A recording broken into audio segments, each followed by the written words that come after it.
ICT 플랫폼 학회는 그 이제 ICT가 있고 플랫폼이 있는데, 플랫폼은 많이 들어보셨겠지만 그 시스템하고 플랫폼을 우리가 좀 구별을 할 때, 시스템은 하나의 기능만 한다고 보시면 되는데, 플랫폼은 하나의 기능만이 아니라 이것도 할 수 있고 저것도 할 수 있는 그런 어떤 인프라 터전을 마련해 주는 그런 거를 이제 플랫폼이라고 보시면 되고요.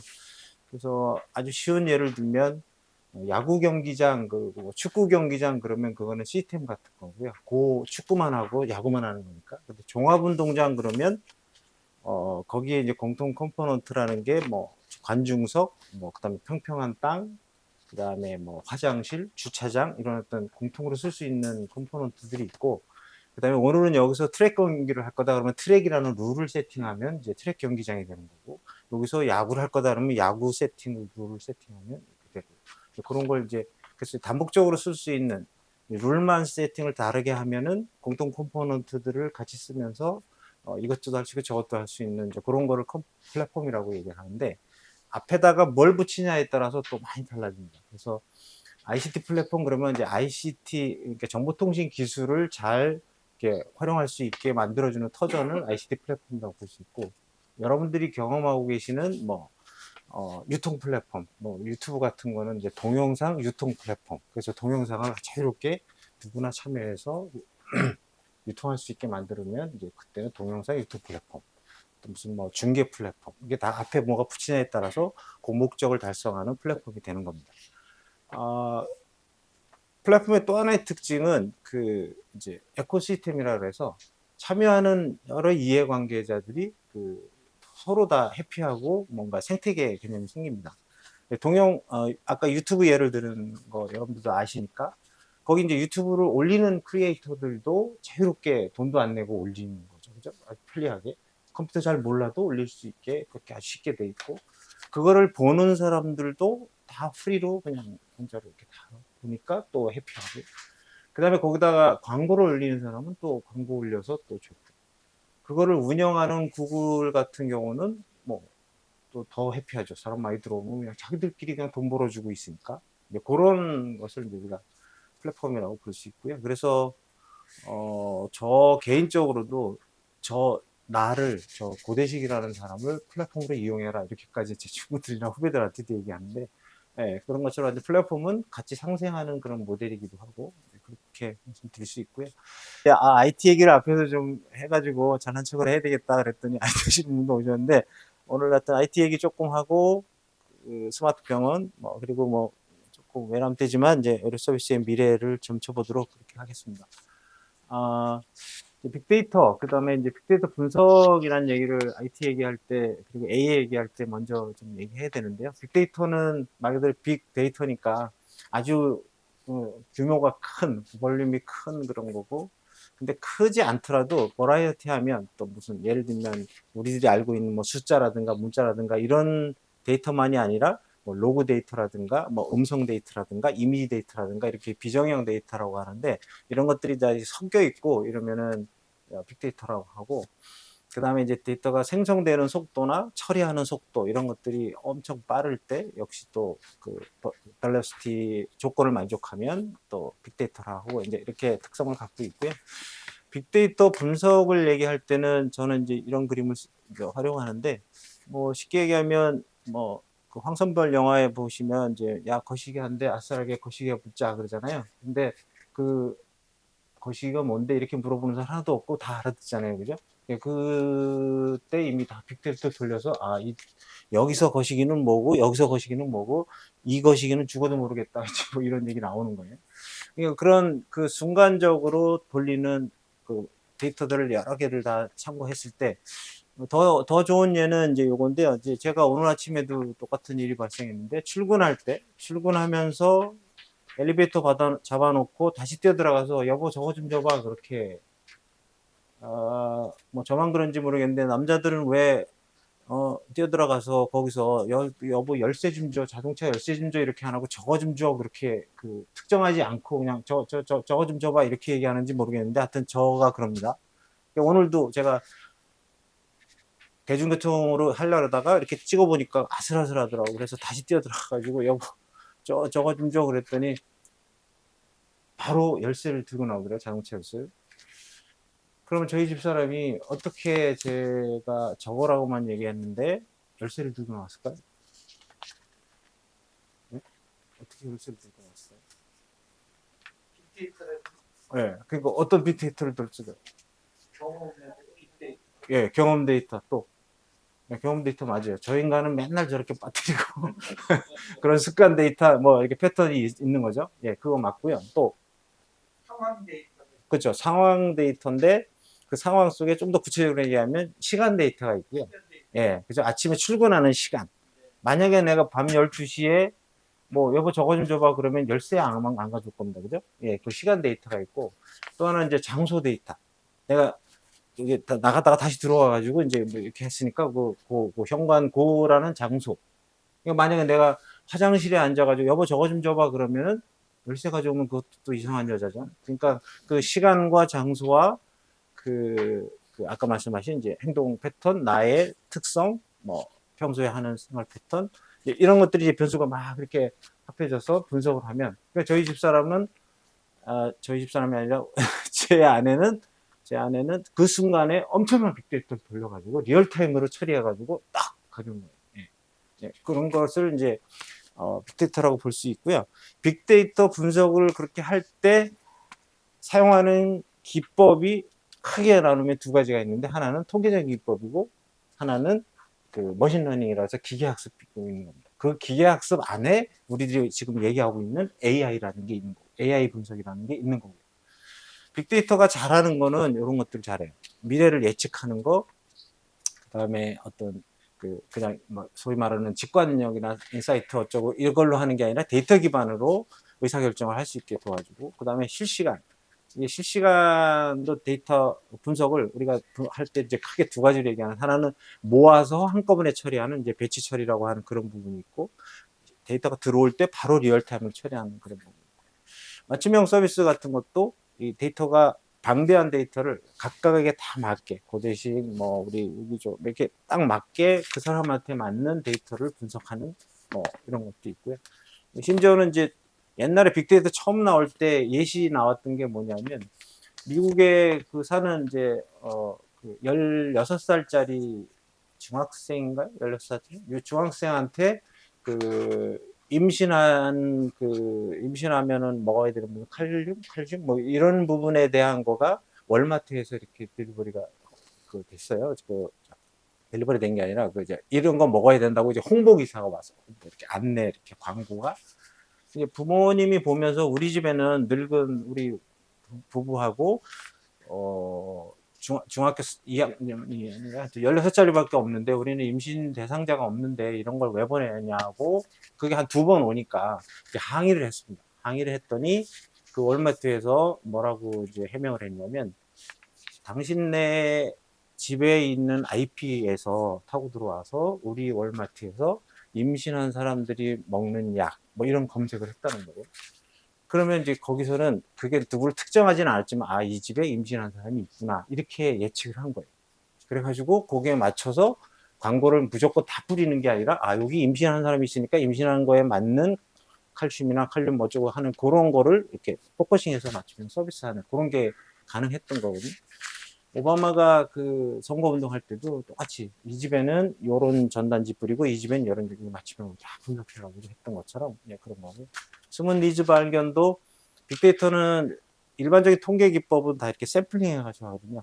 전 국민을 대상으로 하는 그런 조사 못 보셨잖아요. 설문조사도 뭐 해가지고 오차범위 어떻고 이렇게 얘기하잖아요. 빅데이터는 전수 조사하는 거고 전체를 다 하는 거.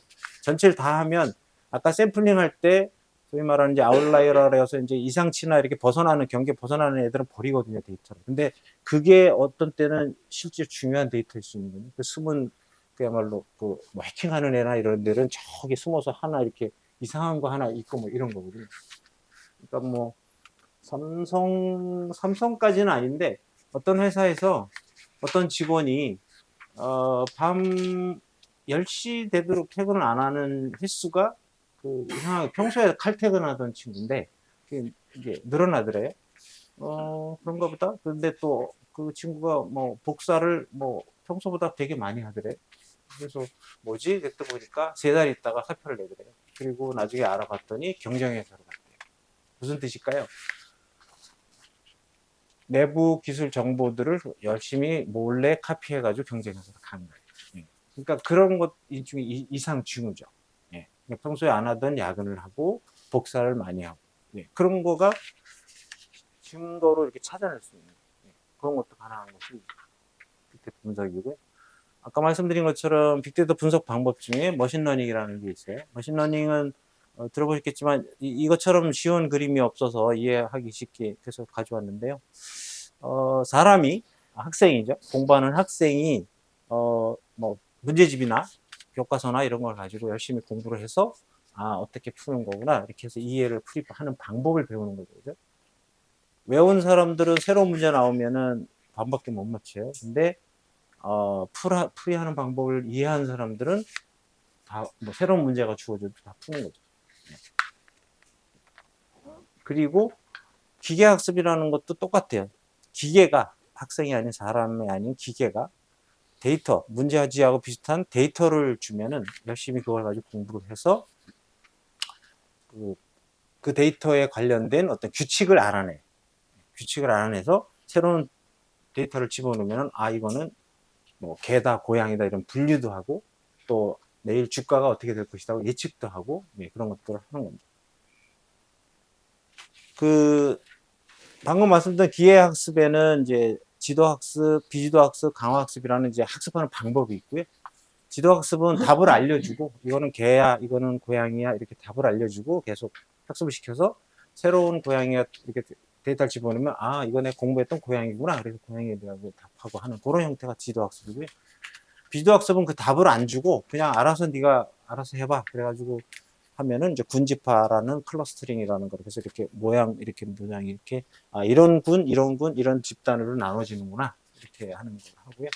지도학습에는 이제 아까 말씀드렸지만 개인지 고양인지 뭐 숫자 뭔지 뭐 이런 것들을 이제 분류하는 회계라는 거는 예측하는 거 주가 예측이라든가 내일 뭐 미세먼지가 어떤 건지 예측하는 거고 강화학습은 이렇게 뭐 하면 잘하면 이거 잘했다고 칭찬해주고 못하면 이거 틀렸단다 이렇게 해주고 말 나온 김에 조금 말씀드리면 그 요새 유행하는 이슈가 되고 있는 챗GPT4 뭐 챗GPT 들어보셨죠?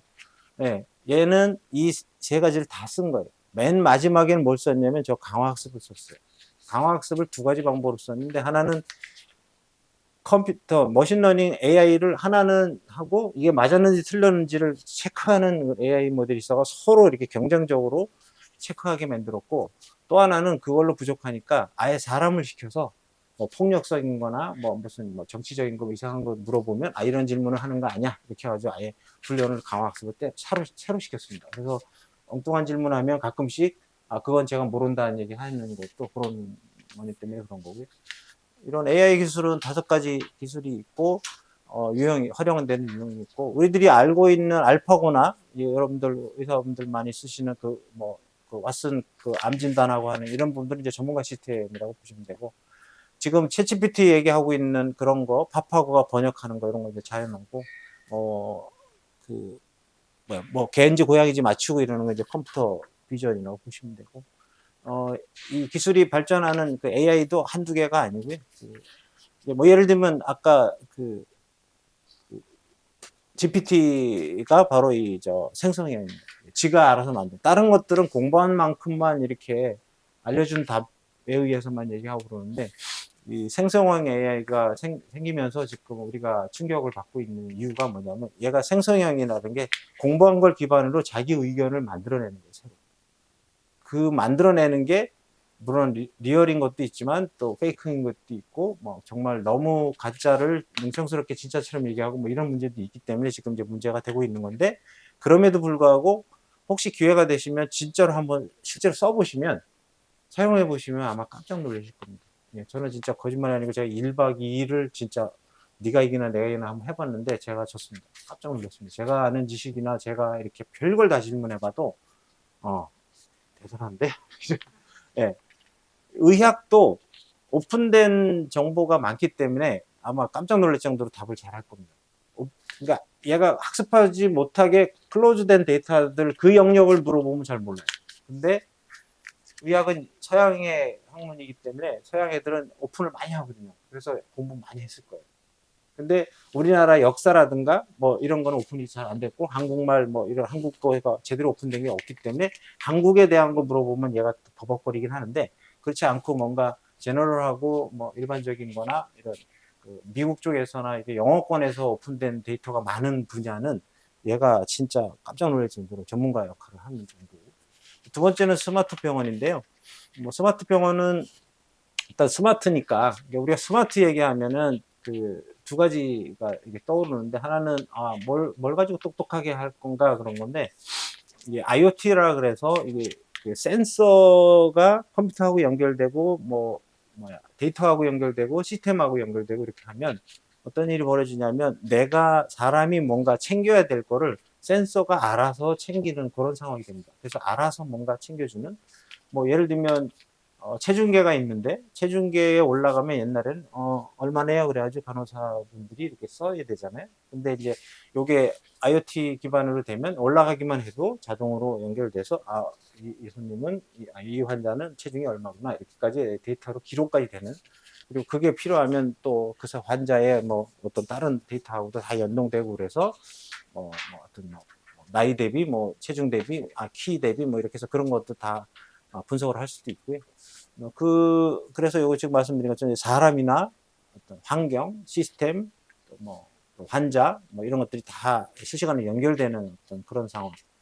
맥킨지 보고서에 보면 이제 뭐 좀 더 이렇게 모든 그 사람이나 시스템이나 어떤 프로세스가 다 상호 호환성을 갖는 거, 그 다음에 그 모든 리소스들이 그 모바일로 이렇게 통합되는 거, 그 다음에 모든 그 정보들은 디지털라이제이션 되는 거, 그러니까 수작업이 아니라 다 디지털화 되는 거, 그 다음에 모든 통신 방법이 통합이 돼서 뭐 이해관계자 모든 사람들이 다 이렇게 안전하게 또 불편하지 않게 통신을 할 소통을 할 수 있는 환경을 제시하는 거, 그 다음에 관련된 병원이나 그 병원 관련된 인프라들이 이렇게 안정되게 제공되는 거, 이 시스템이 다양한 방법으로 이제 자동화되는 거, 뭐 이런 것들을 이제 스마트 병원이라고 정의를 했고, 스마트 병원에서 할 수 있는 어떤 기술이나 응용 예를 보면 뭐 이런 것들 여러분들이 이거는 뭐 저보다 더 잘하실 것 같은데 어쨌든 우리 AI 쪽에서 하는 메디컬 이미징 쪽에 뭐 피부과든 영상의학과든 뭐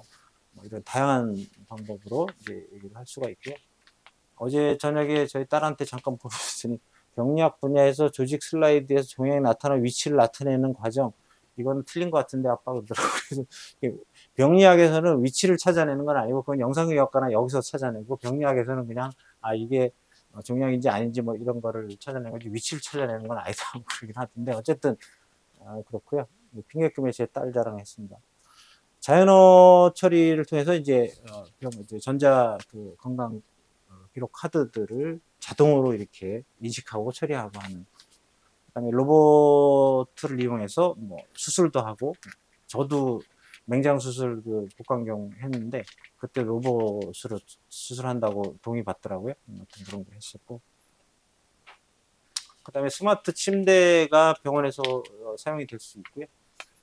노르웨이인 것 같은데 뭐 에이블리 베드라는 거에서는 환자가 누워만 있고 그냥 그 안에서 침대에서 생활을 하면 뭐 기타 그 의사분들이 알아야 될 그런 그 데이터들 정보들을 자동으로 다 이렇게 센싱해서 차팅해주는 뭐 그런.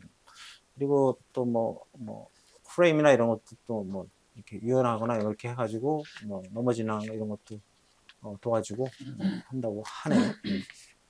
우리나라의 굿닥 뭐 이런 데서는 챗 GPT 이용해가지고 이제 그러니까 사람이 상담하는 게 아니라 AI가 상담해주다가 마지막에 가서는 병원 오세요 뭐 이렇게 예약하게 유도하고 이렇게 한다고 하더라고요. 마지막으로 아마 제가 사실 오늘 뭐 길게 얘기할 수도 있지만 저는 오늘 저 뭐 MOU 하고 조찬 대접하겠습니다 이제 그런 목적으로 왔기 때문에 예 그래서 이제 뭐 너무 많은 얘기 하는 것보다 혹시 뭐 시간이 되시면 질문하시면 제가 또 말씀드리는 걸로 할 건데 어쨌든 제가 생각하는 그 의료 서비스의 미래는 저 뭐 외람되지만 이렇습니다. 일단 의료 지식이 많은 환자를 대응해야 되는 시대가 올 거다. 그러니까 네이버만 나왔을 때도 네이버 찾아오고 검색하고 와가지고서는 뭐 의사 선생님이 얘기하면 못 믿겠다는 듯이 이렇게 쳐다보는 환자들이 좀 있었잖아요. 네, 그런 것처럼 지금은 아예 챗GPT한테 물어보고 와가지고는 아닌 것 같은데 뭐 이런 식으로 그리고 뭐 뭔가 이렇게 뭐 진료하시면서 이렇게 뭐 아니면 처방까지 해도 이게 맞나 그래가지고 같이 집에 가서 다시 물어보는 그런 시대가 올 거고요. 심지어는 MRI나 그 CT 이런 것도 이제 뭐 사진 찍어 갈 수 있고 개인이 이렇게 뭐 가져갈 수 있잖아요. 그럼 그거를 챗GPT가 요새 그 이미지도 인식하거든요. 그 이미지 집어넣고 이렇게 하면 야 이거 저 암 맞냐 뭐 이렇게 물어보면 얘가 실제로 답을 할 수도 있어요. 네, 그래서 그러면 그게 이제 진짜냐 아니냐 그런 얘기를 떠나서 물론 그리고 인정도 안 되죠. 안 되지만 어쨌든 요즘은 뭐 환자 경험해 보셨지만 하여튼 별 환자들이 다 많아서 예, 그거 가지고 뭐 이런 세상이라서 그거에 대한 어떤 대응도 해야 되는 그런 시대가 왔고 그다음에 방금 말씀드렸던 어떤 스마트 병원 시대 다시 말하면 모든 것이 이제 수작업이 뭔가 자동화되고 지금은 뭐 RFID 이용해 가지고 뭐 이렇게 좀 태깅하고 뭐 이렇게 하는 정도 하시지만 그거보다는 훨씬 더 자동화되고 뭔가 이렇게 편안한 느낌이 되게 그렇게 만들어 줘야만 환자가 이렇게 좋아하는 그런 시대가 올 거다. 아까 사실은 그냥 지나갔는데 여기 사실은 이제 병원을 운영하시는 분이 혹시라도 계시면 이제 이런 게 있습니다. 여기 보면 BI 솔루션 기반 환자 동선 병목 구간 분석 개선이라는 게 있는데 이게 뭐냐면 비즈니스 인텔리전스라 그래서 이제 그 데이터를 분석하는 솔루션인데 환자가 내원을 해서 집에 갈 때까지 프로세스를 1년치 데이터를 다 한번 그 사람이 이렇게 동선이랑 거기서 얼마나 기다렸는지 무슨 일을 했는지를 분석을 이렇게 해보면 그러면서 그걸 이제 데이터로 이렇게 점이나 이렇게 줄로 그어보는 거예요. 그러면은 어떤 일을 하는 곳에서 예를 들면 뭐 무슨 수납을 하는 곳에서 정체가 돼 있고 뭐 이런 것들이 데이터로 적나라하게 나타나요. 그러면 그 데이터를 보고 환자가 와서 어디서 그 병목구강이 생겼고 그 다음에 이 사람이 갔다가 모았다가 다시 빠꾸해서 뭐하고 이렇게 하는 왔다 갔다 하는 제가 8시에 끝내려고 너무 빨리 끝냈네.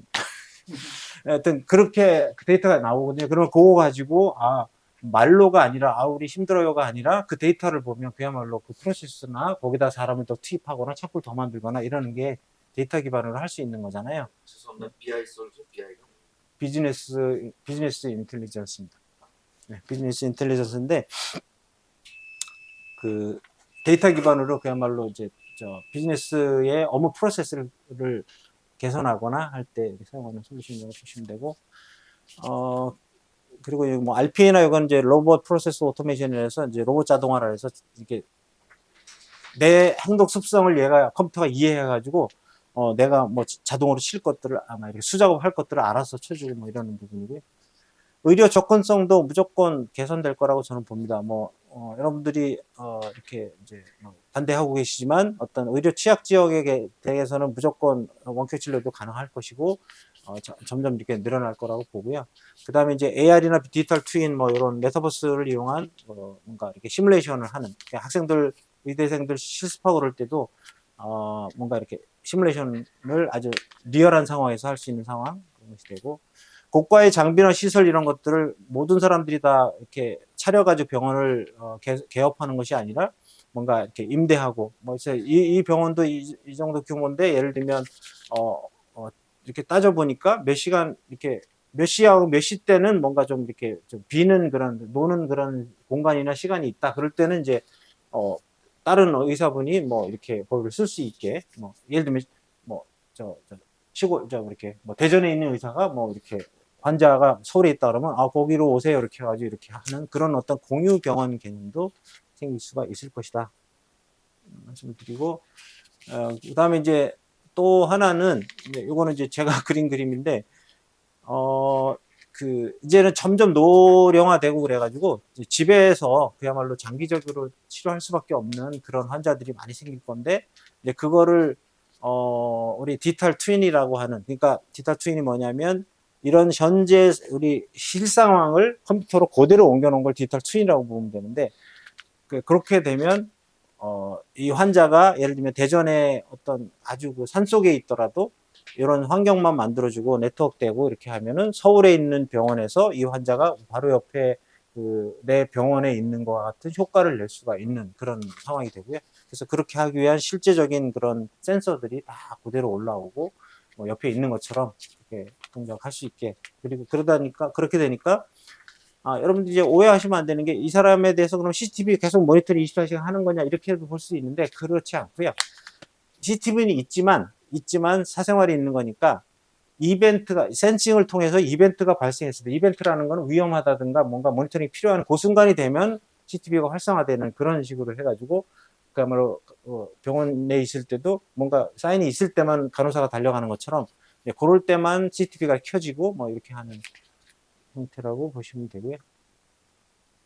그런 이제 미래를 위해서 그 디지털 전환을 준비를 해야 된다. 디지털 전환이라는 거는 여기 한 것처럼 이제 모든 그 정보 시스템하고 조금 더 확장된 개념이라고 볼 수 있는데, 그리고 전사적으로 볼 수 있고, 이거는 이제 뭐 이렇게 되면 커피숍 가시면은 이제 키오스크로 이렇게 다 비대면으로 하고 뭐 그런 거 있잖아요.